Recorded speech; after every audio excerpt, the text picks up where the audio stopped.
পুরুষ যা পাবে নারীও তাই পাবে, পুরুষ যেখানে থাকবে নারীও সেখানে থাকবে। এখানে ইকুয়ালিটি কোয়েশ্চেন না। আমরা যখন ইকুয়ালিটির কথা বলি, আমরা বলি না যে আমি বেশি শক্তিতে পুরুষের সমান হব, আমরা কথা বলি হচ্ছে সেলিব্রাল ইকুয়ালিটি নিয়ে, যে আপনি বলে দিবেন না আমি কি করব, আমার ওড়না কোথায় থাকবে, you don't tell me, right? Society এমন হওয়া উচিত যে আজ থেকে 2 বছর পর বা 20 বছর পর আমাদের মেয়েরা সেফ ফিল করতে হবে। নারীকে বাদ দিয়া আমাদের জীবনে চলাও সম্ভব না, উন্নতি করাও সম্ভব না।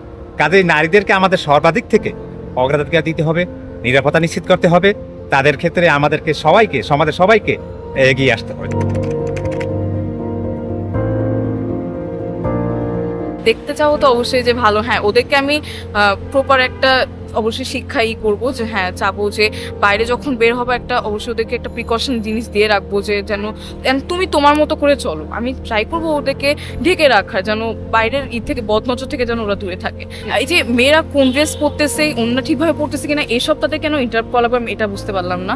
তো আমি অবশ্যই চাবো যে যে যেরকম ভাবে চলার কথা সে সেরকম ভাবে চলুক। ভবিষ্যতে বাংলাদেশের কথা যদি আমি চিন্তা করি, তাহলে আমি অবভিয়াসলি এমন একটা বাংলাদেশ চাইবো যেখানে আমাদের মেয়েরা যারা থাকবে, আমাদের মা বোন অথবা আমার ফ্রেন্ড সার্কেল বা আমাদের নিজেদের মেয়ে, তারা সবাই সেফ ফিল। কোনো দরকারে হয়তো 10টায়ও বাসার বাইরে যেতে হতে পারে, তাহলে যাতে এটা চিন্তা করতে না হয় যে আমি এখন বাসার বাইরে গেলে আমার কি ফেস করতে হবে বা আমার সাথে কি হতে পারে, যাতে এটা ফিল হয় যে না আমি রাত 10টার দিকেও যদি ইমার্জেন্সিতে বের হইতে আমি সেফ থাকি, বা কোনো পাবলিক প্লেসে বা কোনো কোথাও একা যেতে হলে যাতে তাদের এটা চিন্তা করতে না হয় যে আমাদের কোনো প্রবলেম হইতে পারে, আর যাতে এটা ফিল হয় যে না উই আর সেফ। বাংলাদেশের যে আইন শৃঙ্খলা বাহিনী আছেন তাদেরকে আরও প্রশিক্ষণ দিয়ে আরও ভালোভাবে গড়ে তুলতে হবে, এবং মেয়েদেরকে 100% সম্পূর্ণ নিরাপত্তা দিয়ে তাদেরকে তাদের কর্মস্থলে, তাদের শিক্ষালয়ে, তাদের হাট বাজারে এবং তাদের বাসা বাড়িতে চলাফেরার একটা সুযোগ তাদেরকে অবশ্যই করে দিতে হবে। মেয়েরা সুন্দরভাবে যেন এরা পড়াশোনা করতে পারে, রাস্তাঘাটে চলাফেরা করতে পারে এবং এরা চাকরিও যেন করতে পারে, এটাই আমরা চাই। রাস্তায় যেন কখনো যেন কোনো সমস্যা না হয়, পরিবারেও সমস্যা যাতে না হয়।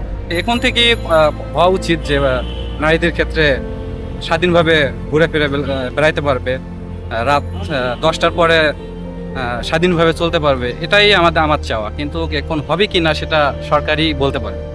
বিশেষ করে যারা গ্রামে এখন থাকছে ওদের তো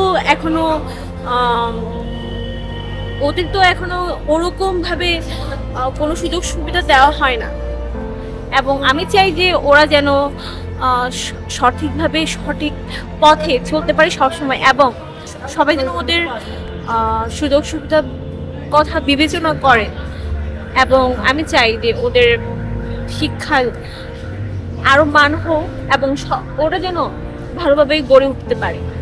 নারীদের জন্য আমাদের সমাজ এখনো পুরোপুরি নিরাপদ। তো আমি আমার বাচ্চার জন্য অবশ্যই চাবো নিরাপদ বাংলাদেশ, যেখানে সে স্বাধীনভাবে শালীনভাবে চলতে পারবে, এবং সে গিয়ে আধুনিক শিক্ষার শিক্ষিতের সাথে শালীনতা বজায় রেখে সে তার ভবিষ্যৎ ফিউচার নির্ধারণ করবে, এবং সে তার কর্মপন্থা নিজেই বাছাই করতে পারবে যে সে আসলে কি করতে চায়, সে গৃহিণী হতে চায় নাকি সে গিয়ে সমাজের পুরুষের সাথে কাঁধে কাঁধ মিলিয়ে কাজ করতে চায়। তো তার সর্বোপরি তার গিয়ে নিরাপত্তাটা আমার কাছে সব থেকে গুরুত্বপূর্ণ। আজকে নারী দিবস, আমরা হয়তো বা জানি অলরেডি 100 বছর হয়ে গেছে আমরা নারী দিবস সেলিব্রেট করছি, বাট 100 বছর পরেও আমরা সেম কথাগুলো নিয়ে কথা। 100 বছর আগে একজন শ্রমিক নারী যে কথাগুলো বলেছে তার অধিকার সম্পর্কে, যে আমি ভোটের অধিকার চাই, আমার এই লাগবে সেই লাগবে, আমরা 100 বছর পরেও ঠিক একই জায়গায় দাঁড়ায় আছি। এটা সবথেকে বড় কোয়েশ্চেন হওয়া যায়।